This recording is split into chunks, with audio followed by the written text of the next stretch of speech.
Hello students, कैसे हैं आप? बहुत बढ़िया।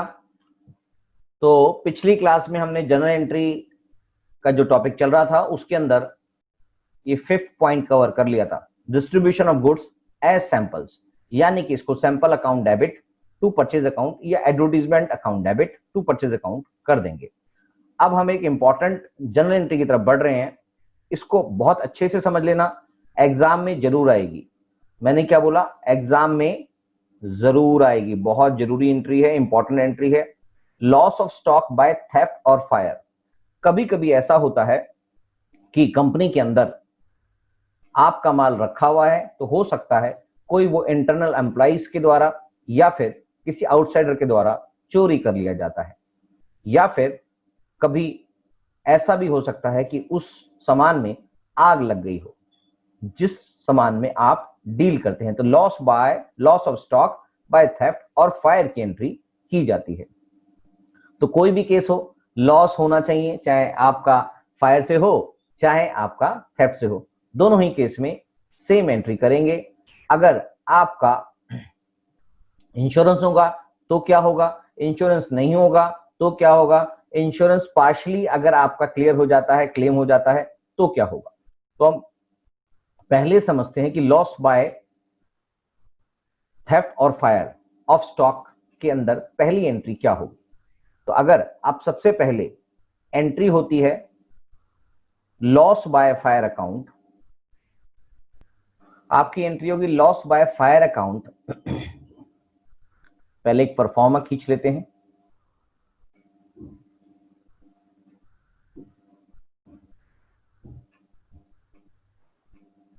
आप भी हमेशा ऐसा करेंगे कि आप जब भी जनरल एंट्री करेंगे हमेशा परफॉर्मेंस में करेंगे और नरेशन लिखेंगे। ये बातें आप हमेशा ध्यान रखेंगे। डेट का कॉलम बनाएंगे जरूर, चाहे क्वेश्चन में डेट हो या ना हो। पर्टिकुलर्स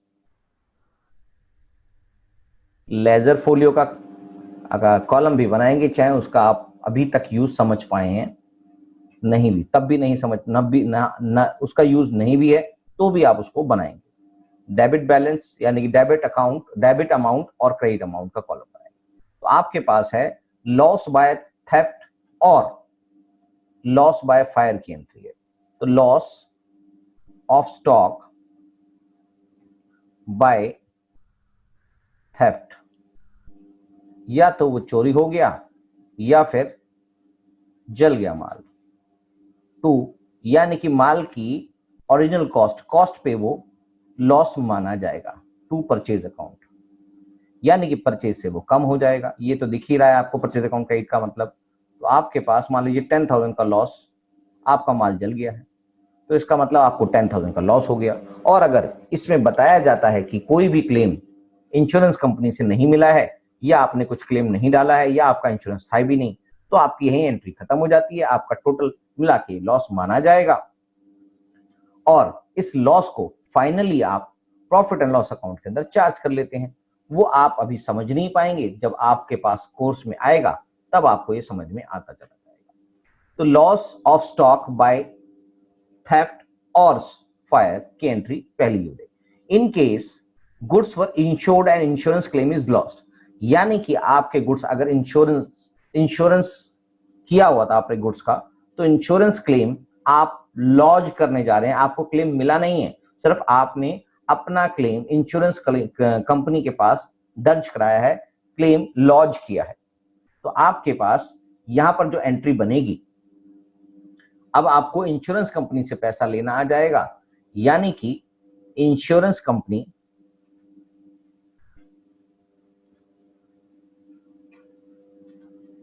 अकाउंट डेबिट टू, ये लॉस किसका हो जाएगा? इंश्योरेंस कंपनी का, जिसके अगेंस्ट में आपने प्रीमियम दे ही रखा था। तो प्रीमियम आपका एक्सपेंस था, मगर यहां पर इंश्योरेंस कंपनी से पैसा, यानी कि आपका डेटर टाइप ये बन गया है। तो लॉस बाय ये इसको पूरे लिख देते हैं, loss of stock by theft और फायर, यानी कि इंश्योरेंस कंपनी से आपने क्लेम डाल दिया है, पूरा क्लेम डाल दिया है। तो इसका मतलब अभी इंश्योरेंस कंपनी से पैसे आए नहीं हैं, सिर्फ आपने क्लेम डाला है कि हमारा इतना लॉस हो गया है ड्यू टू फायर और ड्यू टू थेफ्ट। अब देखते हैं कि इंश्योरेंस कंपनी से अगर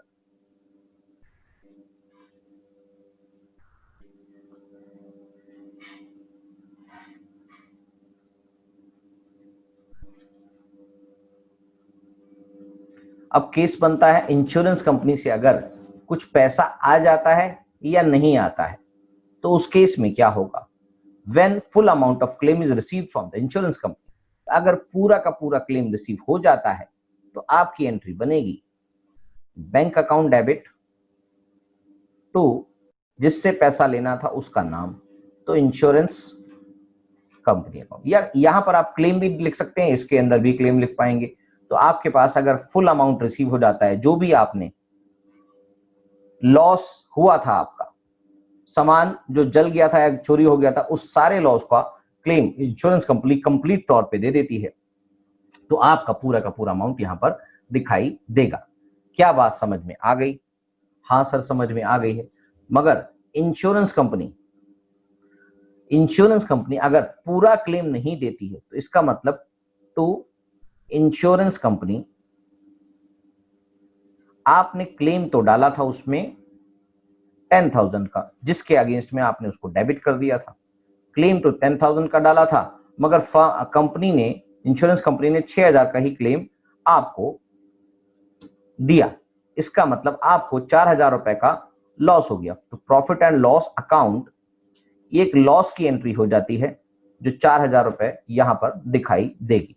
इसका मतलब आपके पास सबसे पहली एंट्री ये तो होनी ही होनी है, सबसे पहली एंट्री या तो ये तो होनी है किसी भी केस में, यानी कि अगर आपका इंश्योरेंस क्लेम है या नहीं है, दोनों केस में ये होनी है।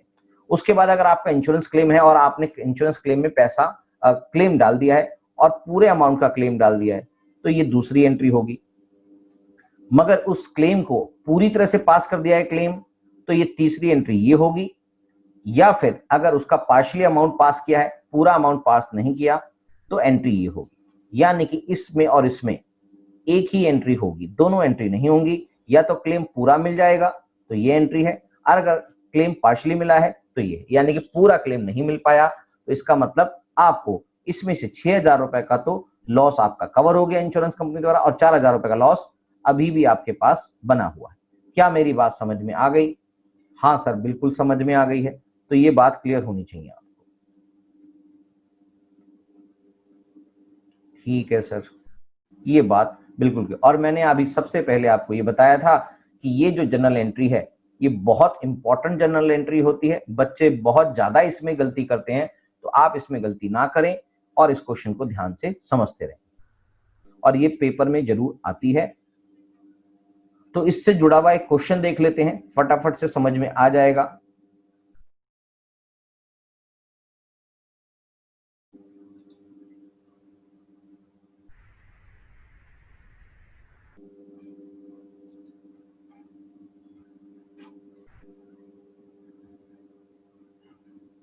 इस क्वेश्चन को देख लेते हैं, क्या कहता है क्वेश्चन में। Goods purchase for ₹5,000 were used by proprietor for personal purpose. ये सारा क्वेश्चन कर लेंगे तभी मजा आएगा करने में। अब तो काफी हद तक आप लोगों को जर्नल एंट्री समझ में आ गई होगी, तो इस क्वेश्चन को मैं इसी में करा देता हूं, देखता हूं कि आपको क्या समझ में आ रहा है। तो हमने बात करी है goods purchase for ₹5,000 were used by the proprietor for personal purpose, यानी कि जो पर्सनल पर्पस के लिए उसने यूज किया है, और वो गुड्स फर्म के थे 5,000 रुपए की कॉस्ट के। इसका मतलब वो ड्राइंग के रूप में जाएंगे। हाँ सर ये बात समझ में आ गई। और पर्सनल पर्पस के लिए तो हमेशा कॉस्टिंग पे जाएंगे, तो वो परचेज अकाउंट से निकल के जाएंगे, तो ये यहाँ पर ड्राइंग टू परचेज अकाउंट होगा। दूसरी एंट्री है ₹200 due from Hari was bad debts. तो बैड डेट्स हमारा खर्चा होता है, लॉस होता है। तो आपके पास जो हरी से पैसे आने थे वो बैड डेट्स हो गए हैं। तो बैड डेट्स जिससे भी पैसे आने थे, डेटर का नाम हरी, तो बैड डेट्स अकाउंट टू हरी 200 रुपए से एंट्री हो गई।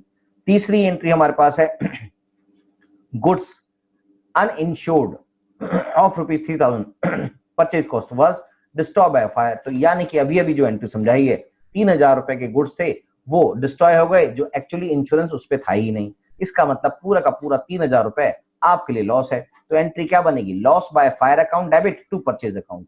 बस यही एंट्री आएगी, इसके अलावा कोई एंट्री नहीं आएगी, क्योंकि ये जो लॉस है वो पूरा का पूरा हमारा ही है। कोई भी इंश्योरेंस कंपनी का इन्वॉल्वमेंट इसमें नहीं है, क्योंकि वो ऑलरेडी इंश्योरेंस हुए हुए गुड्स नहीं थे। फोर्थ पॉइंट है, goods costing ₹1000 damage by fire and insurance company accepted claim of ₹800 and cheque is received from the insurance company. यानी कि ₹1000 का हमारे गुड्स डैमेज हो गए, जिसके लिए हमने क्लेम डाला, मगर इंश्योरेंस कंपनी ने सिर्फ और सिर्फ ₹800 का क्लेम एक्सेप्ट किया और साथ में उसका चेक भी आ गया है। तो हमारे पास पहली एंट्री तो यही वाली होगी जो अभी अभी हमने करी थी, loss by fire account debit, या क्या चीज है, हाँ लॉस बाय फायर ही है, लॉस और loss of stock by fire account debit to purchase account ₹1000 से ही एंट्री होगी। और क्लेम हमने डाल दिया इंश्योरेंस कंपनी के नाम का, insurance company to loss by fire account, वो भी ₹1000 का ही होगा। मगर उसने क्लेम जो पास किया है और जो उससे चेक आया है, तो आपके पास चेक आ गया है इसलिए बैंक अकाउंट लिखा होता है, अगर नहीं आया होता है तो हम यहाँ पर बैंक अकाउंट नहीं लिखते हैं। तो बैंक अकाउंट चेक आ गया है तो ₹800 का चेक आ गया है और लॉस बाय फायर ₹200 यहाँ पर दिखाई देगा। लॉस बाय फायर की जगह आप प्रॉफिट एंड लॉस अकाउंट का यूज करेंगे तो ज्यादा बेटर रहेगा। तो यहाँ पर लॉस बाय फायर अकाउंट ना लिखें, प्रॉफिट एंड लॉस अकाउंट के अंदर लिख देंगे तो भी ये चल ही जाएगा, चलाना ही मतलब ये बेसिकली आपको यही करना है। तो इंश्योरेंस कंपनी के अंदर लॉस बाय फायर अकाउंट के रूप में हमारे पास फर्म को सिर्फ और सिर्फ ₹200 का लॉस हुआ, क्योंकि ₹800 उनके क्लेम हो गए। तो इंश्योरेंस कंपनी के ₹1000 में से ₹800 आ गए और बाकी हमारा लॉस कहलाएगा। इसको P&L अकाउंट के थ्रू दिखाएंगे। नेक्स्ट एंट्री है, goods costing ₹500 given as a charity, sale price था उसका ₹600। क्या आपको ये समझ में आ रहा है कि जो हम गुड्स चैरिटी के लिए देते हैं, क्या हम उसको सेल प्राइस पे चैरिटी के लिए दिखाएंगे या कॉस्ट प्राइस पे? हाँ, आप बिल्कुल सही हैं, आपने जो बताया वो कॉस्टिंग पे ही देंगे, यानी कि एंट्री बनेगी charity account debit to purchase account ₹500। ये इंपॉर्टेंट क्वेश्चन है कि आपको चैरिटी का जो पार्ट है वो हमेशा कॉस्ट पे ही देना होता है, उसका सेल प्राइस से कोई भी लेना देना नहीं होता।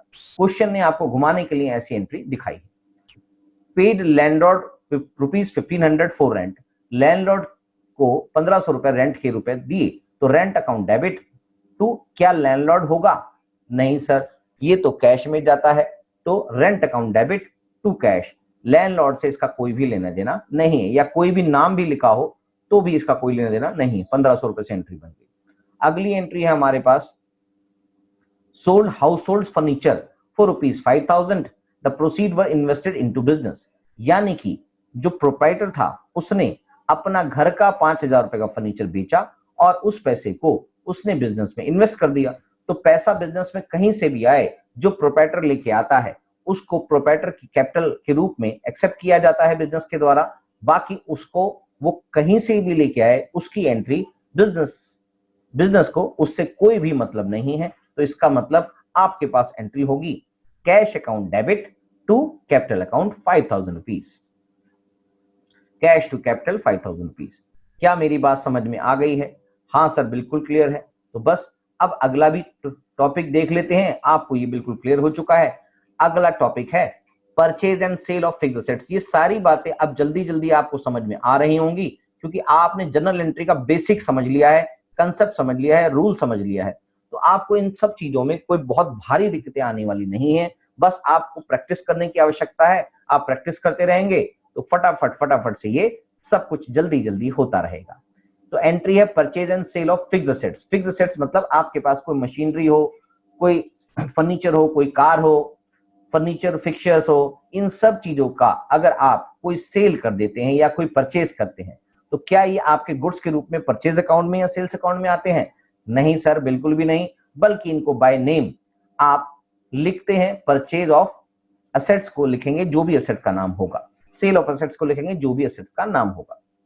तो अगर आपने कोई भी गुड्स परचेज की है तो वो परचेज अकाउंट में जाता है, और कोई भी असेट परचेज की है तो उसके नाम से वो लिखा जाएगा। तो फिक्स्ड असेट्स मतलब कोई भी फिक्स्ड असेट्स मतलब मशीनरी हो, कार हो, फर्नीचर हो, बिल्डिंग हो, whatever it is, to cash या बैंक, जो भी केस होगा।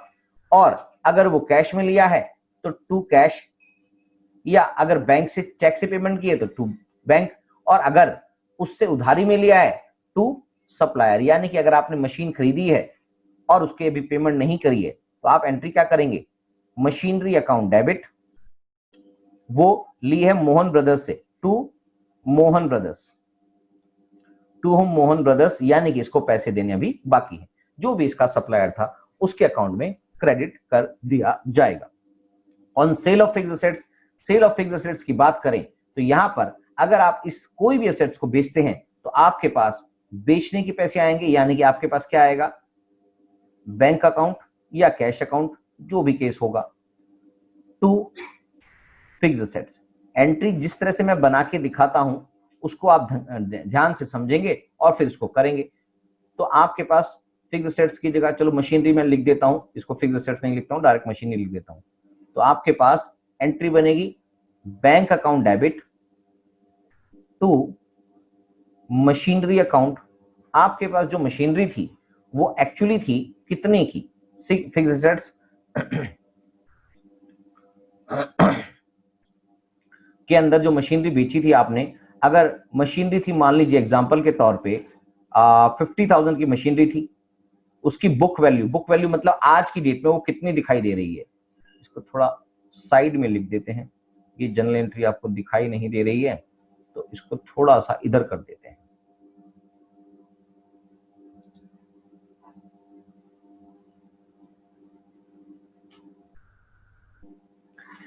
यानी कि उसने अगर माल बेचा है, मशीन बेची है, तो आपके पास पैसा आएगा बैंक अकाउंट डेबिट, जाएगा क्या, टू मशीनरी अकाउंट। अगर आपके पास जो मशीनरी थी उसकी बुक्स में जो वैल्यू, आज की करंट वैल्यू जो दिखा रखी है वो 50,000 है, और बैंक में जो आपने मशीन बेची है वो बेची है 30,000 की, और उस पे कोई भी चीज, कोई भी वैल्यू की डेप्रिसिएशन जो लगनी थी, अगर वो लग चुकी है तो ठीक है, अगर नहीं लग चुकी है तो इसके ऊपर डेप्रिसिएशन भी दिखानी होती है। तो जिसके लिए अभी आप आगे की क्लासेस में पढ़ लोगे कि भाई डेप्रिसिएशन कैसे दिखाते हैं। तो हम अब ये मान के चल रहे हैं इस पर डेप्रिसिएशन हट चुकी है और उसके बाद ये बिक रही है, तो मशीन की जो वैल्यू है वो 50,000 रुपए थी, जिसको 30,000 रुपए में बेचा था। इसका मतलब आपको इस पर लॉस हो गया, तो P&L अकाउंट डेबिट किया जाएगा, loss on sale of machinery. ये हो गया 20,000 रुपीज। कोई डाउट नहीं सर, ये बात समझ में आ रही है कि हमारे पास 50,000 रुपए की बुक वैल्यू की, मैं बार बार बुक वैल्यू बोल रहा हूं, तो आपको ये ध्यान रखना है कि ये बुक वैल्यू का मतलब है कि जो बुक्स में दिखाई दे रही है वो वाली वैल्यू, जिसके अंदर से डेप्रिसिएशन हट चुकी है। तो ये एंट्री होगी जब आपने कैश में मशीनरी बेच दी। अगर कैश में नहीं बेची होती तो इसका मतलब यहां पर एंट्री की ये वाली एंट्री आपके पास ये कहलाती कि बैंक की जगह आप जो भी परचेजर अकाउंट था, यानी कि उसकी एंट्री उसके नाम को डेबिट कर देते, परचेजर अकाउंट को डेबिट कर देते। राम होता तो राम को डेबिट कर देते, और श्याम होता तो श्याम को, एक्स होता तो एक्स को। तो यहां पर उससे पैसे लेने आ जाते, और जब भी पैसे आते तो आप लिख देते bank account to Ram, Shyam और एक्स अकाउंट, कोई भी अकाउंट। और अगर आपको इसके अंदर मशीनरी मान लीजिए एंट्री होती बैंक अकाउंट या कोई परचेजर अकाउंट, उधारी पे बेची होती तो परचेजर अकाउंट परचेज अकाउंट नहीं होगा, परचेजर अकाउंट होगा, और मशीनरी बिक जाती है आपकी। एग्जांपल के तौर पे मशीनरी मान लेते हैं कि वो 50,000 की थी और आपकी जो मशीनरी बिकी वो बिकी 72,000 की। इसका मतलब इस वाली ट्रांजेक्शन में आपको प्रॉफिट हुआ है। 50,000 की मशीनरी 72,000 की बिकी है, तो प्रॉफिट एंड लॉस अकाउंट यहां पर क्रेडिट साइड में प्रॉफिट करके दिखाया जाएगा, जो बनेगा 22,000। लॉस के केस में भी ये है और प्रॉफिट के केस में भी, दोनों केस में एंट्री दिखा सकते हैं। और परचेजर अकाउंट यहां पर तब आएगा जब आपने मशीनरी क्रेडिट पर बेची थी, नहीं तो आपका बैंक अकाउंट या कैश अकाउंट आ जाएगा। क्या मेरी बात समझ में आ गई है? तो बस यही बात यहां पर बतानी थी कि आपको कितना प्रॉफिट या लॉस हुआ है, उनमें से एक ही चीज होगी, दोनों चीजें नहीं होंगी। तो ये वाली दोनों एंट्री दोबारा से दिखा देता हूं, इन दोनों एंट्री में से कोई एक ही एंट्री आपकी होगी। अगर आपने लॉस पे बेची है तो P&L अकाउंट डेबिट होगा, अगर प्रॉफिट पे बेची है तो P&L अकाउंट क्रेडिट होगा। कोई डाउट? ठीक है सर, जब क्वेश्चन करेंगे तो शायद पता लग पाएगा। अब आगे बात करते हैं expenditure on installation of machinery and on construction of building.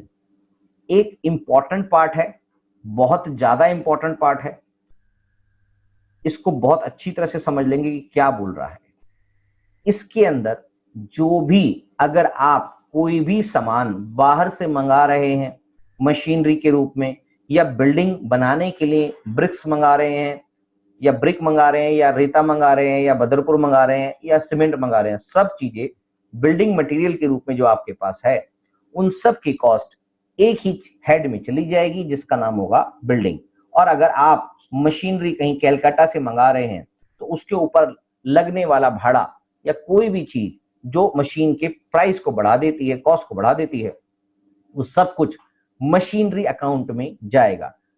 जब तक उसको वर्किंग कंडीशन में नहीं ले आते हम लोग, यानी कि अगर कोई मशीनरी कैलकाटा से मंगाई, उसके ऊपर माल भाड़ा लगा 2000 रुपए, 3000 रुपए, 4000 रुपए, तो उस माल भाड़े के बाद उस मशीन को लोडिंग अनलोडिंग के लिए भी कुछ पैसा लगाना पड़ता है, और उसके बाद उसके लिए एक इलेक्ट्रीशियन के द्वारा एक प्लेटफॉर्म तैयार किया जाता है जहां पर वो मशीन इंस्टॉल की जाती है।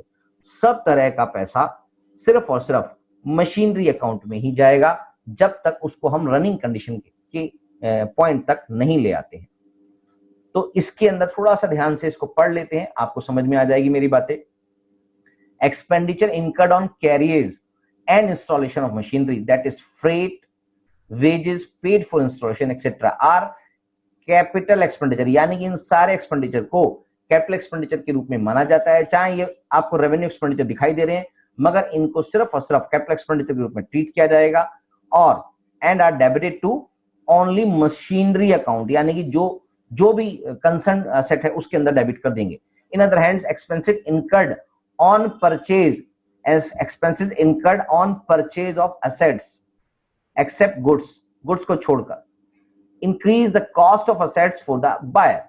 These are therefore debited to assets account and not to the expense account. इसको expense account के अंदर डेबिट नहीं करेंगे बल्कि एसेट अकाउंट में ही डेबिट करेंगे।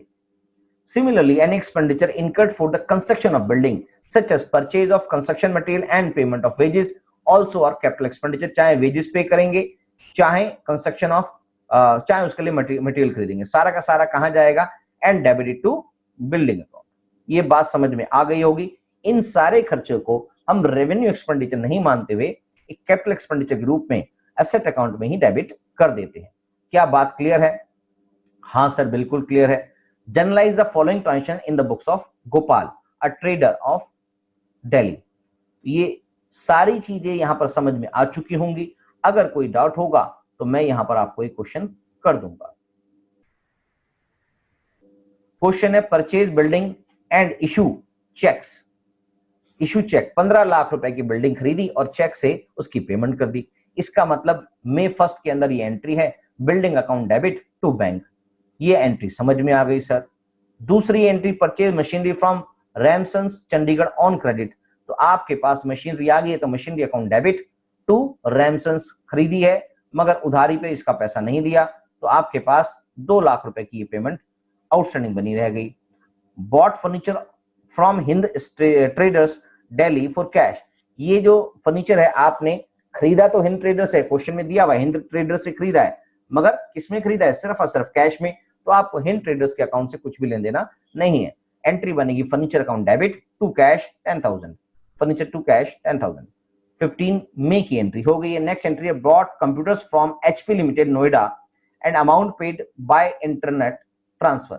यानी कि आपने अपने बैंक अकाउंट से इंटरनेट ट्रांसफर के थ्रू ट्रांसफर कर दिए 50,000 कंप्यूटर परचेज करने के लिए। तो HP limited account debit to bank account 50,000।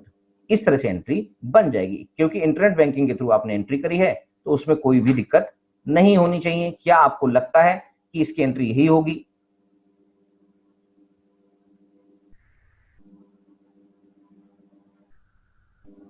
ये रहा computer account debit to bank account. आपने जो कंप्यूटर परचेज किए हैं वो उसकी एंट्री वो रही। Computer account debit to bank account 50,000 rupees entry. उसके बाद paid in cash for installation of machinery. अब यहां पर इंपॉर्टेंट बात है जो अभी अभी आपने सीखी है कि आपने इंस्टॉलेशन ऑफ मशीनरी का एक खर्चा किया है। किस वजह से किया है? क्योंकि आपकी मशीनरी आई है, अब उसको इंस्टॉल कराएंगे तभी तो वो चलेगी, नहीं तो मशीनरी आपके पास पैक पड़ी है, उसका कोई फायदा नहीं है। तो इंस्टॉलेशन के लिए जो भी आपने खर्चा किया 2500 रुपए, वो भी मशीनरी की कॉस्ट में ही इंक्लूड की जाएगी। तो machinery account debit to cash 2500। Next है bricks, cement etcetera for 1,50,000 and timber of rupees 2 lakh purchase for the construction of building, payment was made by cheque. ये सारी चीजें कंस्ट्रक्शन ऑफ बिल्डिंग के लिए खरीदी तो बिल्डिंग मटेरियल के नाम से नहीं लिखा जाएगा, इसको बिल्डिंग के नाम से ही लिखा जाएगा। 1,50,000 और 2 लाख, इसका मतलब 3,50,000 सारा का सारा मशीनरी बिल्डिंग अकाउंट के अंदर डेबिट किया जाएगा, टू बैंक करके एंट्री कर दी जाएगी। यानी कि building account debit to bank 3,50,000 से एंट्री कर दी जाएगी। चेक कर लेते हैं इसको एंट्री भी, ये रहेगी 3,50,000 से एंट्री हो गई, इंस्टॉलेशन ऑफ मशीनरी की मशीनरी अकाउंट से एंट्री हो गई और कंप्यूटर की बैंक से एंट्री हो गई। क्या बात समझ में आ गई है? हाँ सर, ये बात समझ में आ गई है। Please like, subscribe and share my channel. Thank you.